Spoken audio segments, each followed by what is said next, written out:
યાત્રાધામ અંબાજીમાં ગબ્બર ગઢના નવા પગથિયાની પૂજા વિધિમાં આચારસંહિતા ભંગના આક્ષેપ થઈ રહ્યા છે। જિલ્લા કલેક્ટર વરુણ બરનવાલ અને અધિક કલેક્ટર અને વહીવટદાર કૌશિક મોદીએ નવીન પગથિયાની પૂજા વિધિ કરી હતી, જેના સામે કોંગ્રેસે વાંધો ઉઠાવ્યો છે। બનાસકાંઠા જિલ્લા કોંગ્રેસ કાર્યકારી અધ્યક્ષ ડામરજી રાજગોરે આચારસંહિતા ભંગનો આક્ષેપ કર્યો છે। જિલ્લા ચૂંટણી અધિકારી તરીકે ખુદ કલેક્ટરની હાજરીમાં કેવી રીતે કામગીરી થઈ તેવા પણ સવાલ સાથેનો એક વિડીયો વાયરલ કર્યો છે।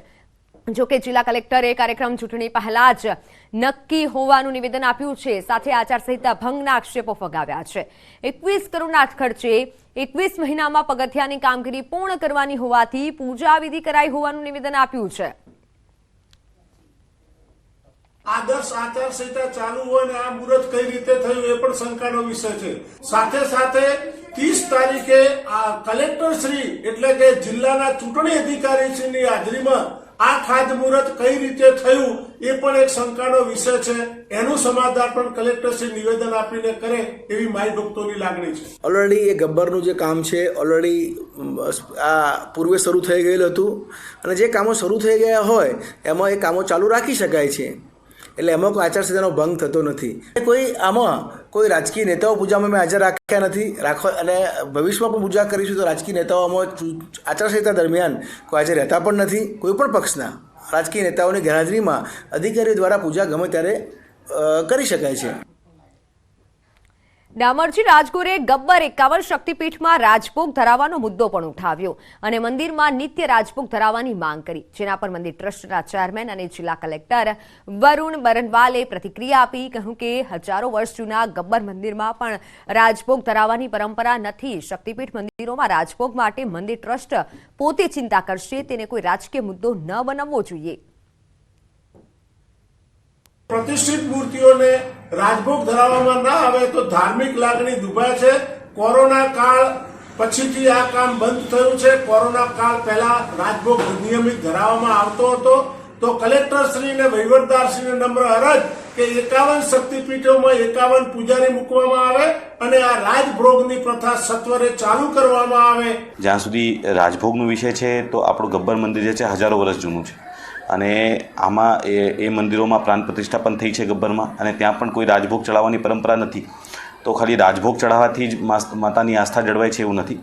અમે જરૂરી બધી વ્યવસ્થાઓ કરેલી છે અને એની અંદર સમય અનુસાર જે ધર્મના નિયમો પ્રમાણે અમને જે પણ વસ્તુઓની જરૂર લાગતી હોય છે એ ટ્રસ્ટ દ્વારા વ્યવસ્થા કરવામાં આવે છે।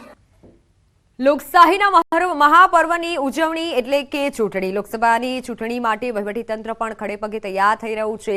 જૂનાગઢમાં જંગલો વચ્ચે આવેલા એક મતદાન મથક માટે તંત્રએ તમામ તૈયારીઓ કરી છે। વિસાવદર વિધાનસભા મત વિસ્તારમાં ગીરના જંગલો વચ્ચે આવેલા કનકાઈ મતદાન મથક માટે તૈયારીઓ કરાઈ છે। ગીર પશ્ચિમના અડાબીડ જંગલમાં આવેલા કનકાઈ મંદિર ખાતે મતદાન મથક ઊભું કરવામાં આવેલ છે।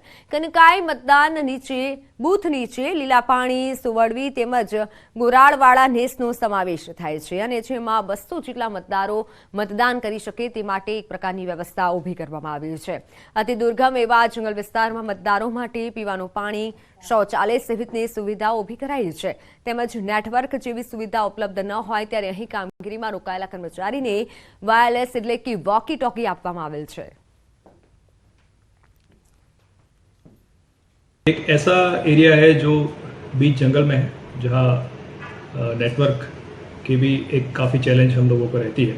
उस एरिया में हमने एक पोलिंग स्टेशन इलेक्शन कमीशन के गाइडलाइन के हिसाब से बनाया होता है। इलेक्शन कमीशन की गाइडलाइन के हिसाब से वहाँ पूरी तैयारी की होती है। हमारी पूरी पोलिंग पार्टीज वहाँ जाती है, EVM वगैरह के साथ वहाँ रहती है और वहाँ मतदार यादी के साथ साथ जो भी सामग्री ज़रूरी है वो रहती है वहाँ पे। और इलेक्शन कमीशन की ये भी गाइडलाइन है कि वहाँ पे पीने का पानी, दैन टॉयलेट व्यवस्था, रैंप की व्यवस्था, वो सारी जो सुविधा है यानी कि जो बेसिक मिनिमम फैसिलिटीज़ है वो भी वहाँ पे हम लोग तैयार रखते हैं। तो बात हवे रूपाला प्रचार અને બીજી તરફ વિરોધ યથાવતની।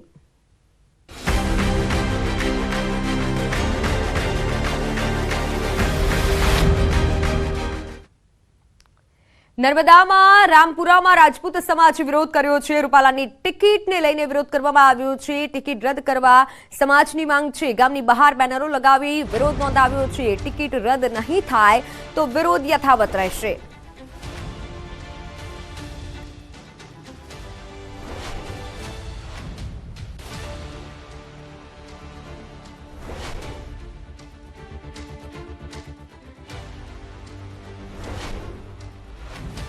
આણંદમાં રૂપાલા સામે ક્ષત્રિય સમાજનો વિરોધ યથાવત છે. ખંભાત અને તારાપુરમાં વિરોધ પ્રદર્શન થઈ રહ્યું છે.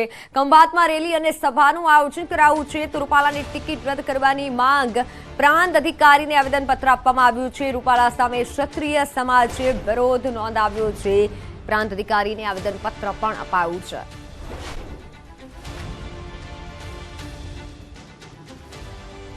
ખંભાતમાં રેલી કરવામાં આવી જ્યારે કે રૂપાલાની ટિકિટ રદ કરવાની માંગ સતત ઉઠી છે. પ્રાંત અધિકારીને આવેદનપત્ર આપી રજૂઆત કરવામાં આવી છે કે રૂપાલાની ટિકિટ રદ થાય. બીજી તરફ આણંદમાં મોટી સંખ્યામાં બહેનો પણ ઉપસ્થિત રહ્યા હતા અને એક સભાનું જે આયોજન કરવામાં આવ્યું અને જેમાં સૂત્રોચ્ચાર પણ કરવામાં આવ્યા કે ટિકિટ રદ થાય. ખંભાતમાં રેલી અને સભાનું આયોજન કરાયું છે.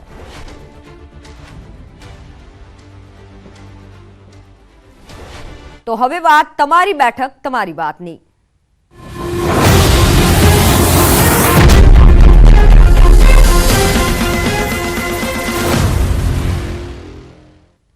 ન્યૂઝ 18 ગુજરાતી આણંદ લોકસભાની પેટલાદ વિધાનસભામાં પહોંચ્યું અને સ્થાનિકો સાથેની જાણવાનો પ્રયત્ન કર્યો કે પેટલાદ વિધાનસભાનો છેલ્લા 5 વર્ષમાં કેટલો અને કેવો વિકાસ થયો છે, શું તેમની સમસ્યા છે, શું માંગણીઓ છે.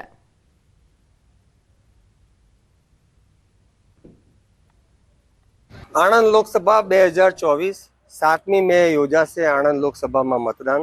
ત્યારે ન્યૂઝ 18 ગુજરાતી આણંદ લોકસભાના પેટલાદ વિધાનસભા વિસ્તારમાં પહોંચ્યું છે. આપણી સાથે અહીંયા પેટલાદના સ્થાનિકો છે. પેટલાદ વિધાનસભા વિસ્તારના જે વિકાસ છે અંગે આપણે એમની સાથે રૂબરૂ વાત કરીએ. આપણી સાથે અહીંયા એક સ્થાનિક છે, એમને પૂછીએ તમારું શું કહેવું છે. હા, પેટલાદમાં તો આમ જોઈએ તો ધારાસભ્યની ચૂંટણી આપણે વિધાનસભાની આપણે ચૂંટણી ગઈ એમાં જે આ પેટલાદ તાલુકામાં જે ભાજપ શાસિત એ લોકો એમ કહે કે અમે રોડ રસ્તા બનાવ્યા તો અહીંયા ઢોરનો પણ બહુ ત્રાસ છે અને રોડ રસ્તા પણ થયા નથી, એટલે વિકાસ થયો નથી. આપણી સાથે અહીંયા સ્થાનિક બીજા પણ એક વ્યક્તિ છે, આપણે એમને પૂછીએ શું નામ છે તમારું અને આ વિકાસ વિશે શું કહો છો. જયંતિભાઈ મકવાણા. હાલમાં ભાજપની સરકાર આવવાથી પેટલાદનો સારો એવો વિકાસ થયો છે. ઠીક ગામડામાં સીમાડામાં પણ રોડ રસ્તા બની ગયા છે, લાઇટની ફૂલ સુવિધા છે, પાણીની સુવિધા છે, કોઈ જાતની તકલીફ નથી. લોકોને રોજગારી મળી રહે છે અને લોકો પ્રેમથી ધંધો કરે છે ને સહી સલામત છે બધાય અને શાંતિથી રહે છે. આપણી સાથે અન્ય એક છે અહીંયા પેટલાદના સ્થાનિક, આપણે એમની સાથે વાત કરીએ. તમારું શું નામ છે અને પેટલાદમાં વિકાસ અંગે શું કહો છો. મારું નામ મનીષ કુમાર રમેશચંદ્ર શાહ છે અને પેટલાદમાં છેલ્લા 2-3 વર્ષથી જ ધારાસભ્ય ભારતીય જનતા પાર્ટીને મળે છે, એક જ વર્ષથી. અને હવે વિકાસના કામો ફૂલ ચાલુ થાય. તે પહેલાં 2014થી નરેન્દ્ર મોદીની સરકારથી બી પેટલાદ વિધાનસભામાં કેન્દ્ર સરકારની યોજનાથી સંપૂર્ણ ફૂલ વિકાસ થયેલો જ છે. અન્ય એક પેટલાદના સ્થાનિક છે, એમને પૂછીએ સાહેબ શું નામ છે અને પેટલાદમાં વિકાસ શું કહો છો. મારું નામ ઠાકુર મનીષ છે ને હું પેટલાદમાં રહું છું. અને પેટલાદમાં વિકાસ કરીએ તો ગુજરાતનો પણ એમાં એક ભાગ આવી જાય. હવે વિચાર કરો કે પેટલાદની અંદર યુપી, બિહાર, રાજસ્થાન કે મદ્રાસથી પણ લોકો અહીં આગળ કામ કરવા આવે છે, રોજી કમાવા આવે છે. તો એના હિસાબે પેટલાદમાં રોજગારી મળે જ છે, નો ડાઉટ.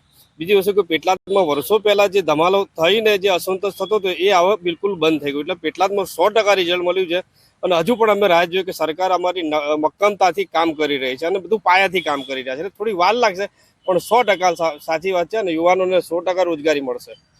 આપણી સાથે અહીંયા એક પેટલાદના વડીલ છે જેઓ લેબરોના પ્રશ્નોમાં બહુ સકાળે સંકળાયેલા છે વર્ષોથી. એમની સાથે આપણે રૂબરૂ વાત કરી.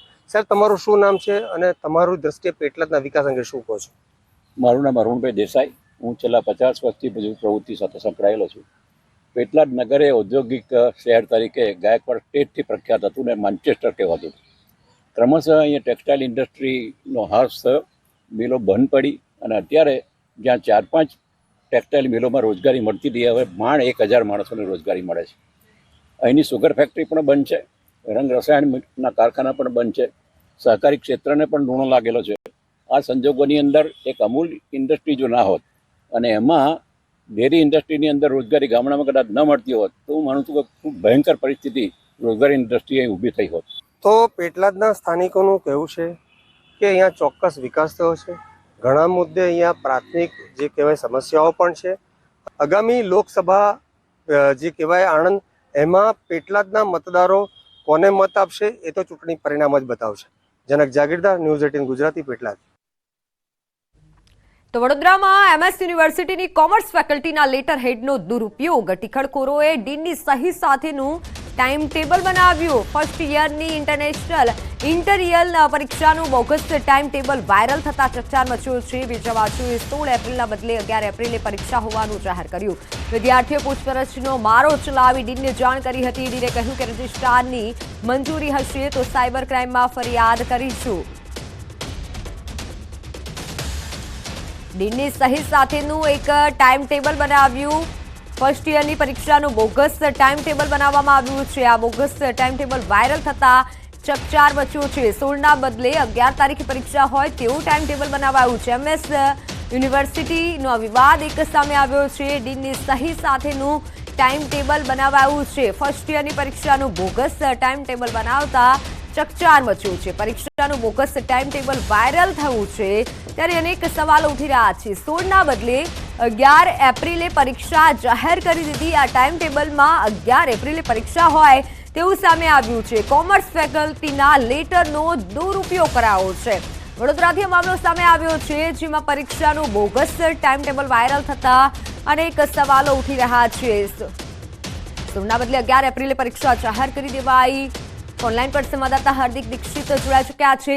હાર્દિક, ટાઈમ ટેબલને લઈને શું વિગત સામે આવી છે? શું ફરિયાદ થશે?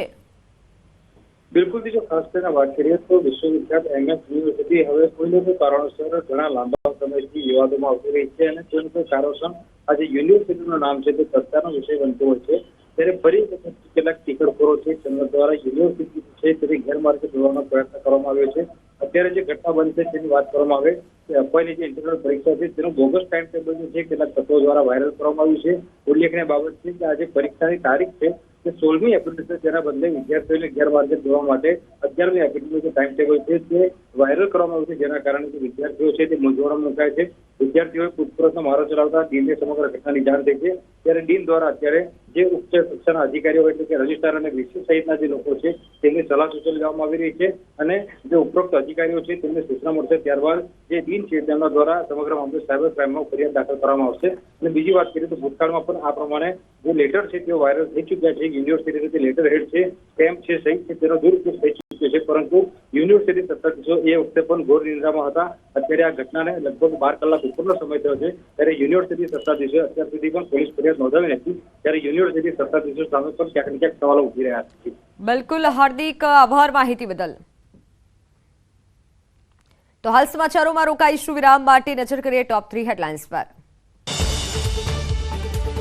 વિવાદો બાદ રૂપાલાએ શરૂ કર્યો પ્રચાર. મહિલા સંમેલનમાં કહ્યું મહિલાઓ માટે અનેક યોજનાઓ શરૂ કરી, જે માન ભેગા એના મન ભેગા.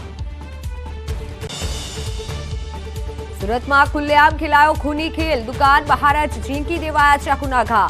આખી ઘટના સીસીટીવીમાં કેદ. આજે નર્મદા ડેમનો 64મો જન્મદિવસ. ગુજરાતની જીવાદોરી બનનાર નર્મદા ડેમને 6 દાયકા થયા. દેશના પ્રથમ વડાપ્રધાને કર્યું હતું ડેમનું ખાતમુહૂર્ત.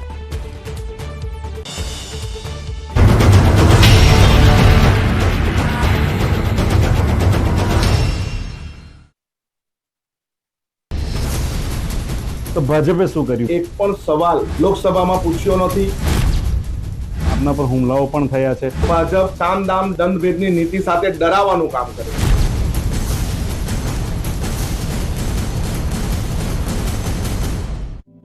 કોંગ્રેસને મોટો ઝટકો લાગ્યો. 15થી વધુ ગામોના 400થી વધુ કોંગ્રેસના બૂથ લેવલના કાર્યકર્તાઓ ભાજપમાં ભળી ગયા.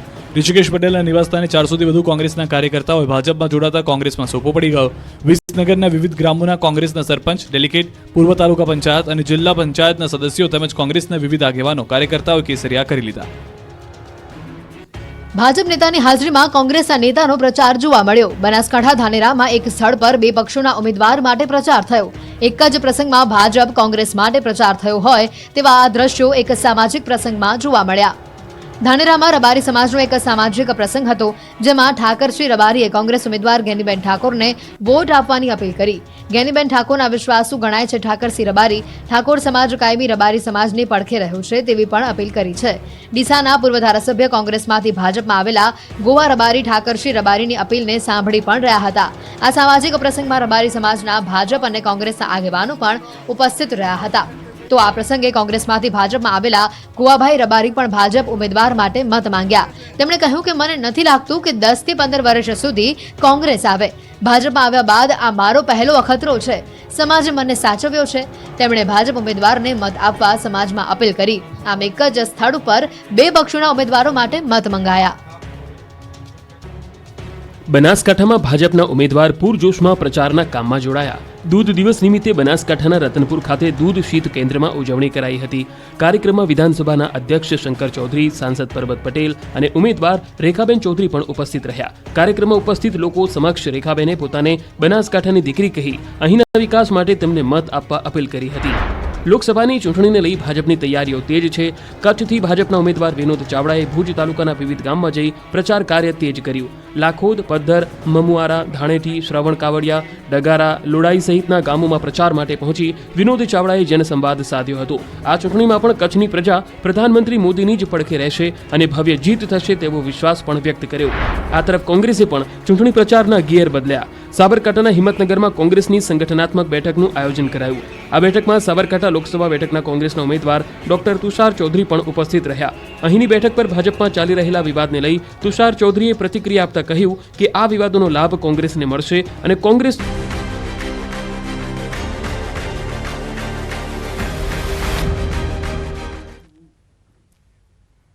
Welcome back. ગુજરાતના ખેડૂતો માટે માઠા સમાચાર સામે આવ્યા છે. 5 દિવસ બાદ ગુજરાતમાં માવઠું થઈ શકે છે. હવામાન વિભાગની પ્રી મોન્સૂન એક્ટિવિટીની આગાહી. 10-11 એપ્રિલે વેસ્ટર્ન ડિસ્ટર્બન્સ સક્રિય થશે. 10-11 એપ્રિલે પ્રી મોન્સૂન એક્ટિવિટી થશે. 10-11 એપ્રિલે ઘણા ભાગોમાં સામાન્ય વરસાદ થશે. 10મી એપ્રિલે 3 જિલ્લામાં સામાન્ય વરસાદ થઈ શકે છે, જેમાં દાહોદ, છોટાઉદેપુર, નર્મદામાં સામાન્ય વરસાદ રહી શકે છે. 11મી એપ્રિલે 7 જિલ્લામાં સામાન્ય વરસાદ રહી શકે છે, જ્યારે 11મી એપ્રિલે સાબરકાંઠા, બનાસકાંઠા, અરવલ્લી, મહીસાગર, દાહોદ, છોટાઉદેપુર, નર્મદામાં સામાન્ય વરસાદની શક્યતાઓ છે. डे 6 और डे 7 में आइसोलेटेड प्लेसेस में गुजरात रीजन में लाइट रेन होने का पूर्वानुमान दिया गया है. और डे 6 की बात करेंगे, जो ज़िले जहां पे लाइट रेन होने के पूर्वानुमान दिया गया है वो है दाहोद, छोटा उदयपुर, नर्मदा. और डे 7 में जहां पे लाइट रेन होने के चांसेस हैं आइसोलेटेड प्लेसेस में साउथ गुजरात रीजन के वो ज़िले हैं बनासकांठा, साबरकांठा, अरावली, महीसागर, दाहोद, छोटा उदयपुर और नर्मदा. તો ગુજરાતમાં 5 દિવસ ગરમીમાં કોઈ રાહત નહીં મળે. ગરમી અંગે હવામાન વિભાગની મોટી આગાહી. અમદાવાદમાં, ગાંધીનગરમાં પારો 36 ડિગ્રીએ પહોંચી શકે છે, જ્યારે અમદાવાદમાં આજે 35.7 ડિગ્રી તો ગાંધીનગરમાં 36 ડિગ્રી જેટલું તાપમાન નોંધાયું છે. ત્યારે આજે ગુજરાતમાં સૌથી ગરમ શહેર રાજકોટમાં 38 ડિગ્રી જેટલું તાપમાન નોંધાયું છે.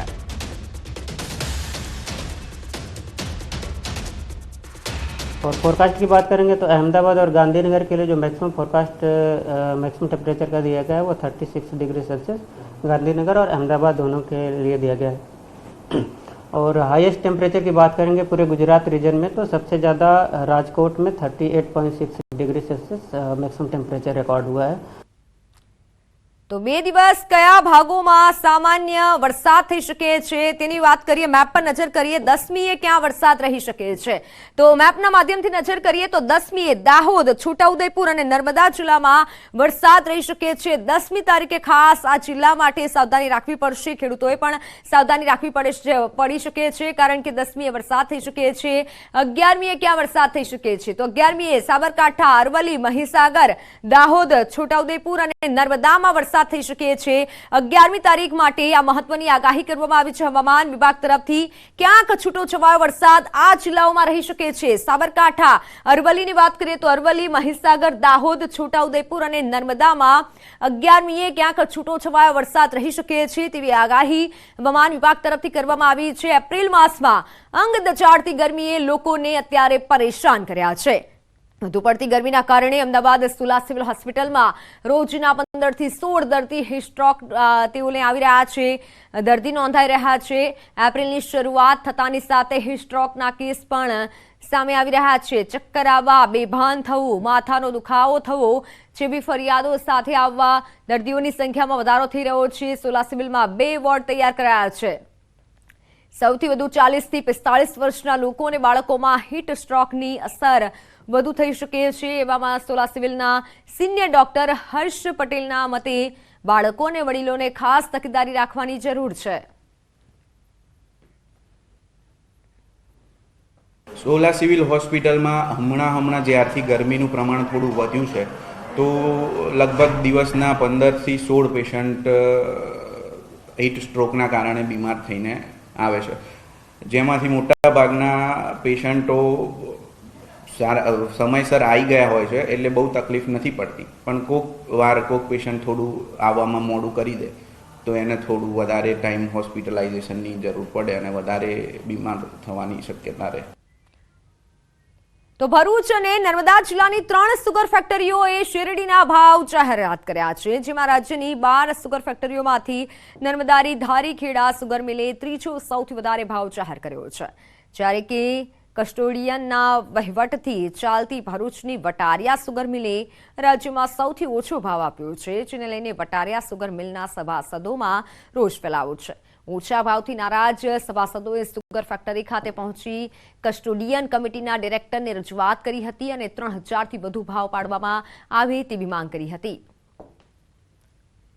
કે પંડવા અને ધારીખેડા સુગર સમકક્ષ અમને ભાવ મળવો જોઈએ, એનાથી 200-300 રૂપિયા ઓછો હોય તો પોસાય. આ તો સીધો આ વખતે 800 રૂપિયા ઓછો ને ગઈ વખતે 400 એમ કરીને 1200 રૂપિયા ઓછો. 14 વર્ષના પાટલા વહીવટ કરતા હોય 1400 રૂપિયા 14 વર્ષના વહીવટમાં ઓછા, પણ તમારે ત્રીજો ભાવ પાડ્યો, ત્રીજા ભાવમાં તમે એનો રેકોર્ડ તોડી કાઢ્યો, એટલે ખેડૂત સભાસોને ગણેશ સુગરના સભાસોને તમે મારી નાખ્યા, તદ્દન નીચું લીધા. છેલ્લા કેટલાક સમયથી એટલે અંદાજિત મારા હિસાબ પ્રમાણે 3 વર્ષથી સદરુ સંસ્થાને પાટલા વહીવટ કરતાં ઘણો ઓછો ભાવ ચૂકવવામાં ઇરાદાપૂર્વક આવે છે. અત્યાર સુધી એકને એક કેસેટ વગાડી કે પાટલો ખાડો છે, તો ખેડૂતો પાટલો ખાડો ક્યાં સુધી સહન કરશે? તમારા વહીવટની અંદર 66,000 દાગીના ઓછા પડ્યા ને 20 થી 25 કરોડ રૂપિયાનું નુકસાન થયું, એના માટે કોણ જવાબદાર છે? એનો ખુલાસો આ વ્યવસ્થાપક કમિટીએ કરવો જોઈએ. તો ભર ઉનાળે બોટાદમાં ડેમ છલકાયો છે. બોટાદનો રવાઘાટ ડેમ છલકાયો છે. ગઢડા સહિત 10 ગામો માટે જીવાદોરી સમાન ડેમ છલકાયો છે. સૌની યોજના અંતર્ગત પાણી છોડાતા ડેમ છલકાયો છે. ગઢડા સહિત આજુબાજુના ગામોના ખેડૂતોએ સિંચાઈના પાણી માટે રજૂઆત કરી હતી. ડેમમાં પાણીની આવકથી ગઢડા તેમજ માંડવધાર, રામપરા, કેરાળા, અળતાળા, પીપળ, લાખણકા, તતાળા સહિતના ગામોને સિંચાઈ અને પીવાના પાણીનો હવે ફાયદો થશે. પાણીની આવકથી શહેરીજનો અને ખેડૂતોમાં આનંદ છવાયો છે.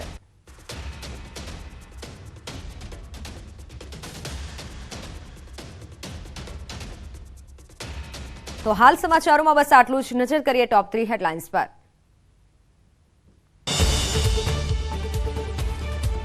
વિવાદો બાદ રૂપાલાએ શરૂ કર્યો પ્રચાર. મહિલા સંમેલનમાં કહ્યું કે મહિલાઓ માટે અનેક યોજનાઓ શરૂ કરી છે. નાન ભેગા એના મન ભેગા.